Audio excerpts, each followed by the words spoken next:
வணக்கம்ப்பா. ஒரு கிராமத்தின் மக்கள் தொகை 50,000. அதில் 40% ஆண்கள், 35% பெண்கள், மீதம் உள்ளவர்கள் குழந்தைகள் எனில் குழந்தைகளின் எண்ணிக்கையை காண்க அப்படின்ட்டு நமக்கு கீழே 4 ஆப்ஷன் கொடுத்துருக்காங்க. இப்போ பாருங்கள், இதில் ஆண்களும் பெண்களும் நம்ம கூட்டிக்கிட்டோம்னா எவ்வளோ வருது? மொத்தம் சதவீதம்னா 75%.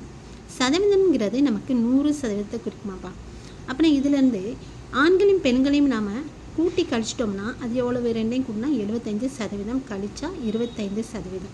இந்த 25% மீதி உள்ளதான் யார்? குழந்தைகள். எதில்? மொத்த மக்கள் தொகை 50,000ல் 25%. சரியா? அப்போனா 25/100. 25% நம்ம எப்படி எழுதுறோம்னா 25/100. இதில் 50,000ல் 25ன்னு சொல்லும்போது நம்ம இப்படி தான். இப்போ பாருங்கள், இது 2 0 அடிச்சிடுங்க. இப்போ 25 நமக்கு எவ்வளோமா வரும்? 125. இப்போ இங்கே ஏற்கனவே 2 0 இருக்குது, அதை போட்டுங்க. அப்படின்னா இதனோட ஆன்சர் என்ன ஆகுதுன்னா 12,500 என்பது சரியான விடை. அடுத்து செகண்ட் சம்பா. 5 வருடத்திற்கு 10% தனி வட்டி வீதத்தில் ரூபாய் 5,000க்கு கிடைக்கும் வட்டி எவ்வளவு? இந்த மாதிரி கணக்கு கொடுத்தாங்கன்னா இது ரொம்ப சிம்பிள். இது நம்ம என்ன பண்ணால் தனி வட்டிக்கான ஃபார்முலா PNR/100 அப்படின்னு யோசிக்கணும். இப்போ இங்கே கொடுத்த அமௌண்ட் தான் நம்ம என்ன? அது பி அசல். பிங்கிறது அசல். 5,000 பெருக்கல் என். எத்தனை ஆண்டுகள் கொடுத்துருக்காங்க? 5 வருடம். 5 பெருக்கல் 6ங்கிறது 10%. 10/100. இப்போ இங்கே ஒரு 0 இங்கே ஒரு 0 அடிச்சுன்னா இது ஒரு 0க்கு இது ஒரு 0 அடிச்சுருங்க. இப்போ 5 25. இங்கே 2 0வை சேர்த்துருங்க. இப்போ அப்படின்னா என்னென்ன வருதுங்க? 2,500. இதனுடைய ஆன்சர் 2,500. அடுத்த கணக்கு. கீழே கொடுக்கப்பட்டுள்ள தொடர் வரிசையில் வரும் அடுத்த உறுப்பு 0, 2, 24, 252, 3,120. இது ஒரு டிஎன்பிஎஸ்சி கொஸ்டின் தான். இப்போ இது எல்லாமே இப்போ பாருங்கள், இது எல்லாமே எப்படி இருக்குன்னா ஒரு வர்க்கத்தின். இப்போ பாருங்கள், இப்போ 2னா 4க்கு 2 ஸ்கொயர்னா 4 வரும். இது பாருங்கள் 27 ஸ்கொயர் பக்கத்தில் இருக்கிறாப்பில் இருக்குது.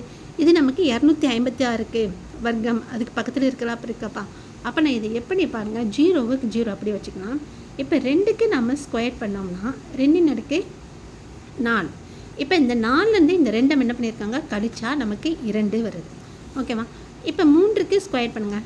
3 3 போட்டால் 3 பெருக்கல் 3 பெருக்கல் 3 3 9 9 27.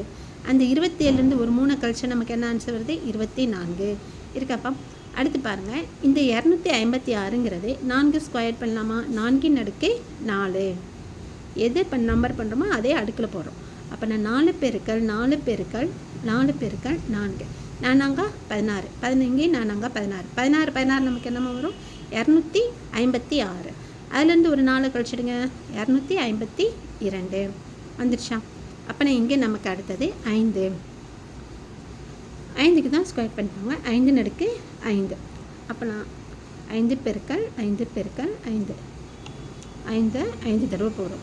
5 25 5 25 25 நமக்கு என்ன வரும்னா 3,125. அதுலேருந்து ஒரு 5 கழிச்சா நமக்கு என்ன வருதுன்னா 3,120 இருக்கா? ஓகே. அப்போனா அடுத்தது நமக்கு எங்கே என்ன வரப்போகுதுன்னா 6 6 வரப்போகுது. பாருங்கள், 6 6 பெருக்கல் 6 பெருக்கல் 6 தடவை நாம் போட்டுக்கலாம். இப்போ 6 36 6 36. இங்கேயும் நமக்கு 6 36 எவ்வளோ வரும்? 36ன் வர்க்கம் என்னன்னா 1296. இதுலேருந்து ஒரு 36 நாம் பெருக்குவோம். அடுத்த 36 பெருக்கணும்னா என்ன வருதுன்னா 46,656. இப்போ இதில் என்ன நம்பர் கழிக்க போகிறோம்? இங்கே என்ன இருக்குது? 6 கழிச்சிட்டோம்னா நமக்கு 46,650. இதுதான் நமக்கு தேவையான அடுத்த எண். ஓகேவாப்பா? தேங்க்யூ.